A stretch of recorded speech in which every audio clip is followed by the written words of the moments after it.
Hello guys, welcome to my channel autism and music. मैं हूं Komal Thakur, parenting and autistic child. And आज हम बात करेंगे गाइस रिकॉलिंग के बारे में। तो सबसे पहले जानते हैं रिकॉलिंग का मीनिंग क्या होता है गाइस। रिकॉलिंग का मीनिंग है गाइस कि जो नॉलेज हम अपने बच्चे के दिमाग में भर रहे हैं वो नॉलेज को बच्चा रिटेन कर पा रहा है, क्योंकि जब तक बच्चा उस नॉलेज को अपने ब्रेन में नहीं रख पाएगा तब तक वो उस इंफॉर्मेशन को यूज़ नहीं कर पाएगा अपनी बाकी की सराउंडिंग को समझने के लिए। बेसिकली एक नॉर्मल जो इंसान होता है उसके साथ यही होता है। जो नॉर्मल बच्चा होता है, टाइम के साथ उसके दिमाग में जो भी इंफॉर्मेशन भरती जाती है उसको वो रिटेन करता है, और जो इंफॉर्मेशन उसके ब्रेन में होती है उसी का यूज़ करके, उन्हीं चीज़ों को रिलेट करके वो बाकी की सराउंडिंग को समझता है। तो यहाँ से एक बात तो क्लियर हो जाती है कि अंडरस्टैंडिंग और लैंग्वेज डेवलपमेंट के लिए रिकॉलिंग जो है वो बहुत ही ज़रूरी है, इम्पॉर्टेंट है। सेकंड थिंग, जो रिकॉलिंग है गाइस, इसका जो लेवल आप बच्चों से एक्सपेक्ट करते हो मेरे हिसाब से वो एज के हिसाब से होना चाहिए। मोर ओवर आपके बच्चे का जो लेवल है, उसकी जो लर्निंग की स्पीड है, कैपेसिटी है, उसके बेस पे होना चाहिए। अगर आप बच्चे से कुछ चीज़ें टाइम से पहले एक्सपेक्ट करने लग जाते हो गाइस, तो यकीन मानिए उसकी लर्निंग बहुत बुरे तरीके से इम्पैक्ट होती है। वो प्रेजेंट में जो आप सिखा रहे हो वो भी नहीं सीख पाता है, कहीं ना कहीं उसकी जो ब्रेन फंक्शनिंग है वो तक पुअर हो जाती है। तो ये ख्याल रखना बहुत ज़रूरी है कि मेरा बच्चा किस लेवल पे है और अभी मैं इससे क्या एक्सपेक्ट करूँ या अभी मैं इसको क्या सिखाऊँ। तो मैं बात उन ऑटिस्टिक बच्चों की करूंगी गाइस जो हाई फंक्शनिंग में नहीं आते हैं, बिकॉज हाई फंक्शनिंग ऑटिस्टिक बच्चे कहीं ना कहीं नॉर्मल बच्चों की तरह ही अपनी लर्निंग कर पाते हैं। तो मैं बाकी बच्चों की बात करूंगी जैसे कि जो मेरा बच्चा है। तो अब बात करते हैं गाइस कि हम लोग रिकॉलिंग को एज वाइज कैसे डिफ्रेंशिएट करेंगे, कैसे हम लोग उसका लेवल धीरे धीरे बढ़ाएंगे। तो ये चीज़ मैंने स्टेप बाय स्टेप देखी है अर्नब में। आज जो उसका मैं आपको लेवल बता देती हूँ। आज जो अर्नब का जो लेवल है रिकॉलिंग का वो कहीं ना कहीं बहुत अच्छा है। स्टेप बाय स्टेप वो इस लेवल पे पहुँचा। आज वो सब कुछ डिस्क्राइब करता है, जो वो अपने सामने देख रहा है, जो वो आउटिंग में देखता है या घर में देखता है या घर के सारे काम में ऑब्जेक्ट में देखता है, हर चीज़ को रिलेट कर पाता है। इवन अब उसका वो जर्नी स्टार्ट हो गया जब वो पूरा दिन मुझसे कुछ ना कुछ बोलते रहेगा। जो पास्ट में उसमें काफ़ी सारी चीज़ें हैं जो वो पास्ट में उसने की होती हैं, उन्हीं को वो मुझसे बार बार पूछता रहता है, बोलता रहता है। कहीं ना कहीं उसको मज़ा आता है, जो पास्ट में उसने कुछ इंजॉय किया है तो उन चीज़ों को जब बार बार जो है वो मतलब बोलना ज़्यादा पसंद करता है, क्योंकि उसको याद आती है कि पास्ट में मैंने इस चीज़ में इंजॉय किया था। काफ़ी सारी चीज़ें वो नई भी करता है कि क्या हम अभी यहाँ जाएंगे, हम ये करेंगे, वो करेंगे, ये करेंगे, मम्मी खाना बना रही है, जो भी मैं घर पे कुछ भी कर रही हूँ वो सब डिस्क्राइब कर देता है। तो कहीं ना कहीं अब जो नॉलेज उसके दिमाग में है उसका वो यूज़ करने लग गया है। तो अब बात करते हैं कि मैं इस लेवल पे पहुंची कैसे गाइस। तो पहले के टाइम में, जब मेरा टाइम था, जब अर्नब छोटा था, तब यूट्यूब पे भी इतना कुछ नहीं था गाइस। तब हम लोग hit and trial method use करते थे, और मतलब जिस भी चीज़ से लगता था कि ये चीज़ काम कर रही है उसको आगे हम लोग कैरी ऑन करते थे। तो इस तरह से चलता था। तो उसी पे एक्सपीरियंस पे मैं आज रिकॉलिंग का जो प्रोसेस है उसको मैं एक्सप्लेन करूँगी। आई होप आपको इससे बहुत ज़्यादा बेनिफिट होगा। तो सबसे पहले तो मैं ये बोलना चाहूँगी कि जो रिकॉलिंग की प्रोसेस है वो स्टार्ट कब होती है गाइस। जब बच्चा 2 साल का होता है, आप उसको सबसे पहले क्या करते हो, सबसे पहले ऑक्यूपेशनल थेरेपी में भी आपने देखा होगा हम लोग सॉर्टिंग या मैचिंग बच्चे को करवाते हैं। तो स्टार्टिंग में बच्चे को सॉर्टिंग का पता नहीं चलता है, उसको नहीं समझ में आता है कि आप क्या कर रहे हो। जैसे जैसे आप प्रैक्टिस करवाते हो बच्चा जो है वो उस चीज़ को कैच करने लगता है, और मतलब उसके ब्रेन में वो इन्फॉर्मेशन जाती है और वो मतलब उस चीज़ को फिर याद रखता है कि कल मम्मी ने मुझे ऐसे करवाया था तो आज भी मुझे ऐसे करना है। तो बेसिकली रिकॉलिंग की प्रोसेस वहीं से स्टार्ट हो जाती है। फिर जब आप बच्चे को वर्ड्स सिखाते हो, ऑब्जेक्ट्स के नेम सिखाते हो, बच्चा फर्स्ट टाइम रिपीट करता है, आपके बोलने पे रिपीट कर देता है। एप्पल है एप्पल है, मैंगो है मैंगो है, ये बनाना है, रिपीट करता है ओनली।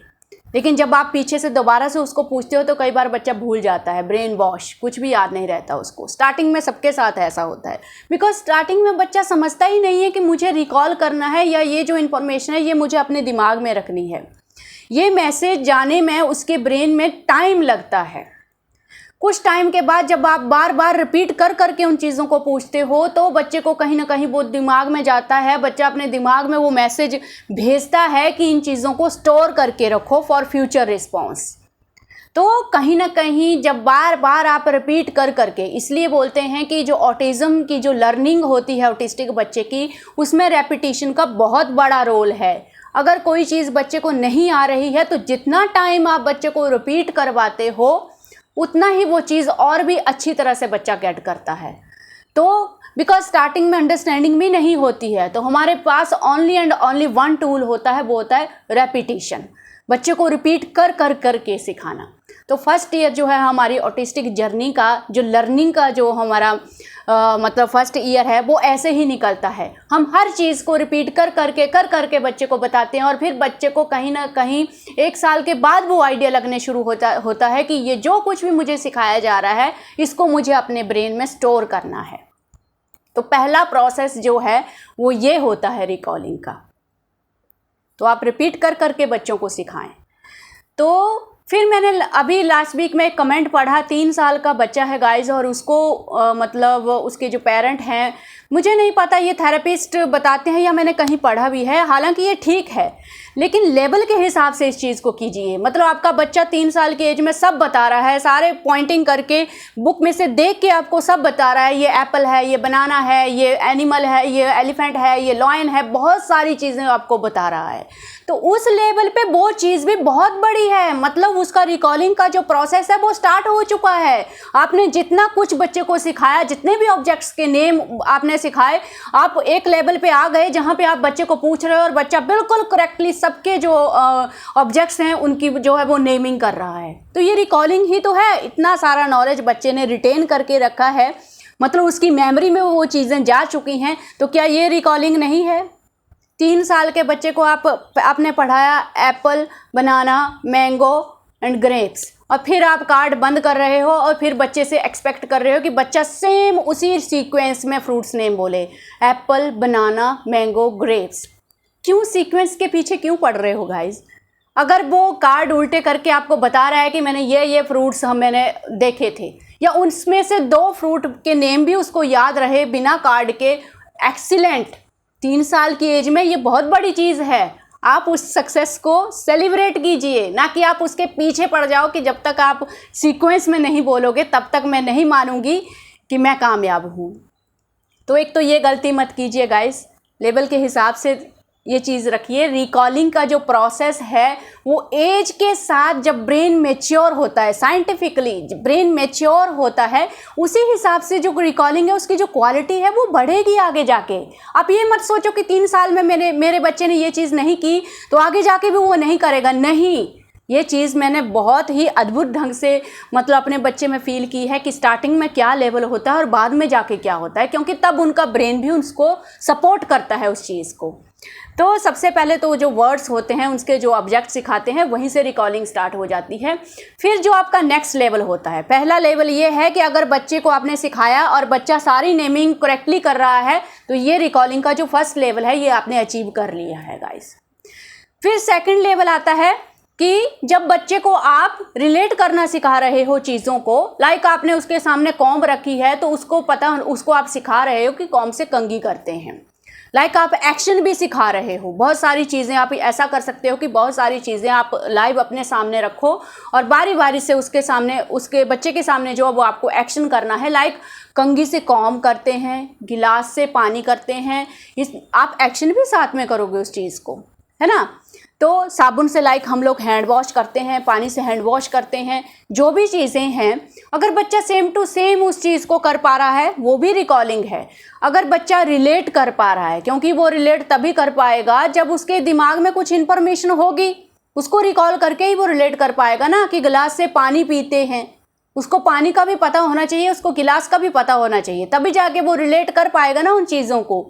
तो अगर बच्चा रिलेट कर पा रहा है चीज़ों को तो मतलब सेकंड लेवल आपने रिकॉलिंग का जो है वो अचीव कर लिया है। ये छोटे बच्चों के लिए है। जब बच्चे छोटे हैं, जब बच्चे ज़्यादा से ज़्यादा जो हैं वो हमारे जो विजुअल होते हैं, बुक्स होती हैं या कार्ड्स होती हैं, ज़्यादातर उन्हीं से वो कनेक्ट कर पाते हैं, उस लेवल का ये रिकॉलिंग का प्रोसेस होता है।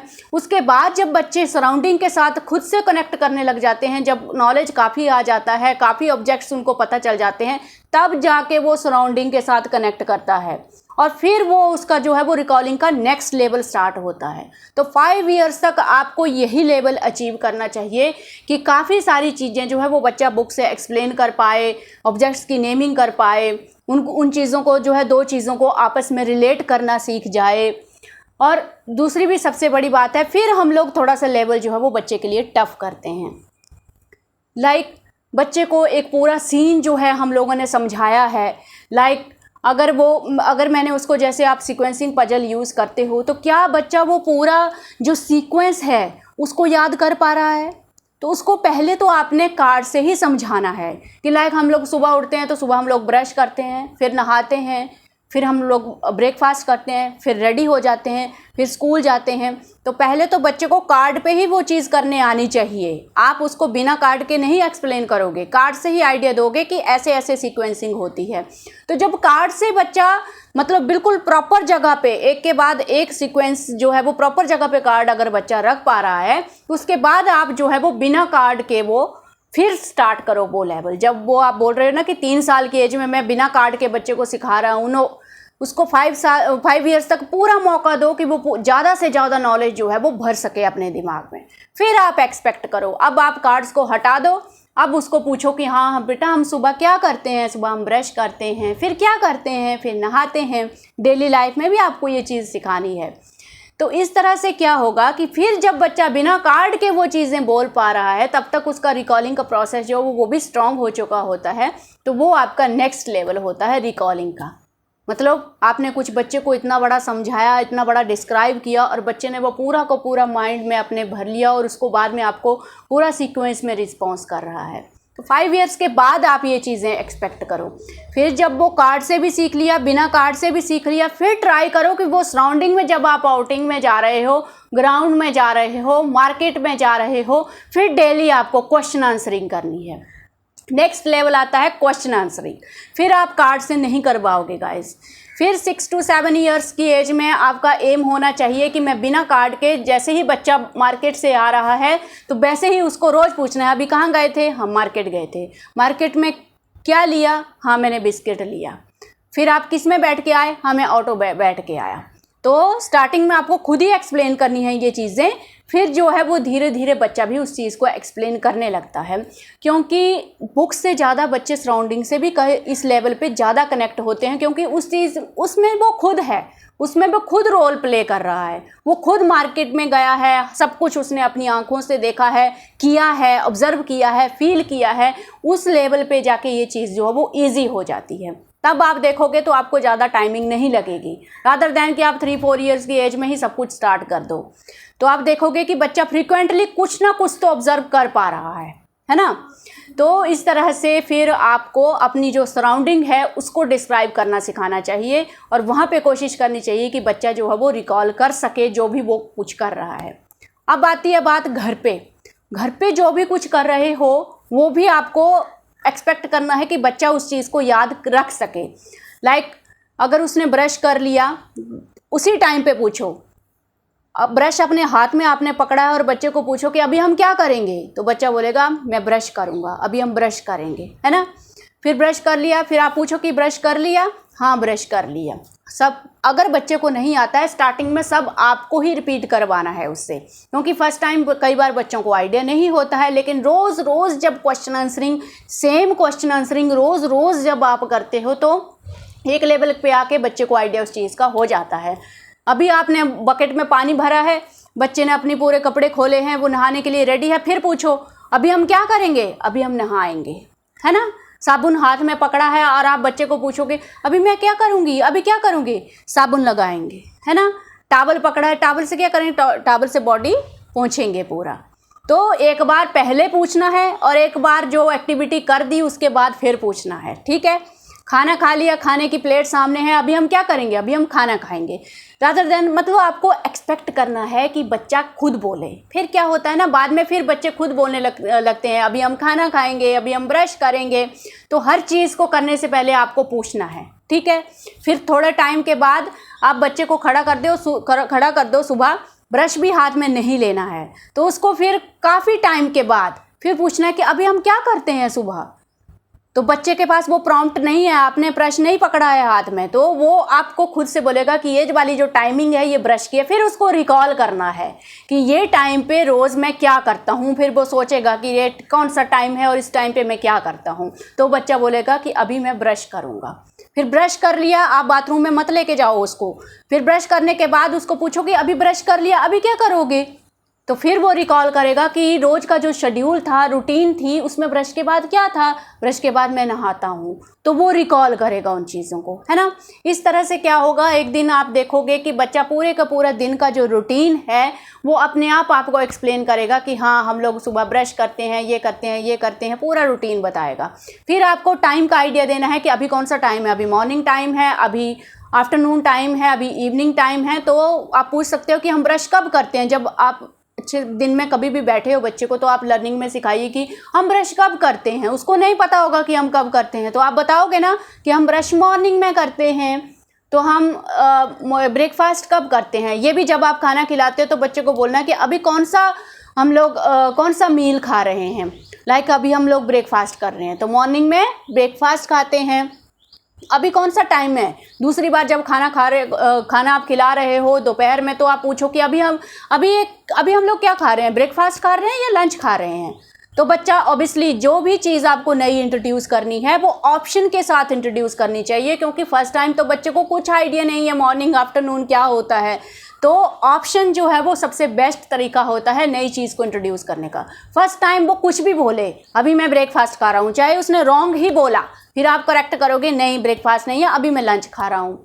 अभी आप लंच खा रहे हो। सुबह जब पूछोगे फिर पूछो कि सुबह मॉर्निंग में अभी ब्रेकफास्ट खा रहे हो कि लंच खा रहे हो। बच्चा बोलेगा मैं लंच खा रहा हूँ, आपको करेक्ट करना है ब्रेकफास्ट खा रहा हूँ। धीरे धीरे उसको वो चीज़ें आइडिया होती हैं कि सुबह ब्रेकफास्ट है, फिर लंच है, फिर डिनर है। तो हर बार नई ऑप्शन दो और ऑप्शन के साथ इंट्रोड्यूस करना सिखाओ बच्चे को, ठीक है। तो क्वेश्चन आंसरिंग बहुत ही अच्छा तरीका होता है रिकॉलिंग प्रोसेस को प्रमोट करने के लिए। और एक और तरीका है जो मैंने पहले भी सिखाया था कि जब भी कहीं बाहर जाते हो तो वीडियो बनाओ। जो वीडियो है मैं पूरा शूट करो और भी घर में आके बच्चे को पूछो। वीडियो में से देख देख के बच्चे एक्साइटेड होते हैं, बहुत एंजॉय करते हैं उस चीज़ को और ज़्यादा कनेक्ट करते हैं और लर्निंग ईजी हो जाती है, रिकॉलिंग ईजी हो जाती है। वीडियो में दिखा के पूछो कि अभी आप क्या कर रहे थे, अभी आप क्या कर रहे हो। पॉज भी आप कर सकते हो वीडियो में, अभी क्या कर रहे थे। बच्चा बोलेगा कि हाँ मैं ये कर रहा था, ये कर रहा था, ये कर रहा था।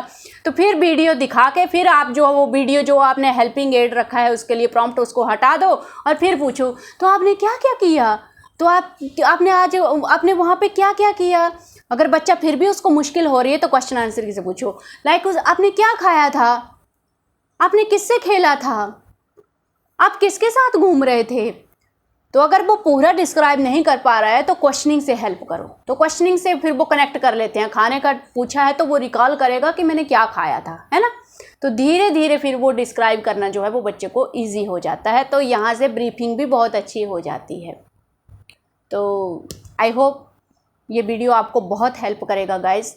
और हमेशा याद रखिए अर्ली टाइम में जब बच्चे का किसी चीज़ को सीखने का लेवल नहीं है तो उसको फोर्स मत करो। इसका मतलब ये है कि उसका जो ब्रेन है उस टाइम पे अभी उस चीज़ के लिए रेडी नहीं है। तो थोड़ा सा वेट करो, या फिर उस चीज़ को आपको करना ही है, इंट्रोड्यूस करना ही है तो रोज़ थोड़ा थोड़ा रिफ्रेश मारो। मतलब थोड़ा थोड़ा सिखाओ छोड़ दो, थोड़ा थोड़ा सिखाओ छोड़ दो। 1-2 महीने के बाद आप देखोगे कि वो थोड़ा थोड़ा रिस्पॉन्स करने लगा है, तब आप समझ जाओगे कि थोड़ा रेडी हो गया है। तो अब मैं थोड़ा नेक्स्ट लेवल पे सिखाऊँ इस चीज़ को। So thank you for today.